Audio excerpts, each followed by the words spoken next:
Does accessibility actually impact brand trust and customer loyalty? Absolutely. There are two sides to this coin. On one hand, an inaccessible experience leaves a bad taste in a customer's mouth, but what's often worse is a lack of support.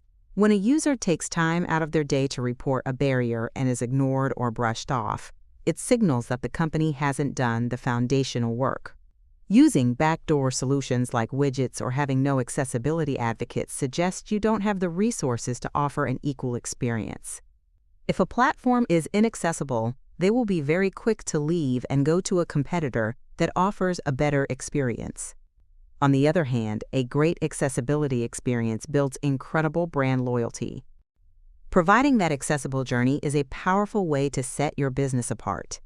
It's not just a trend, it's a fundamental way to build trust and ensure you aren't losing customers to better, more inclusive options. Accessible web. Web accessibility made simple. Explore our platform, services, and education offerings.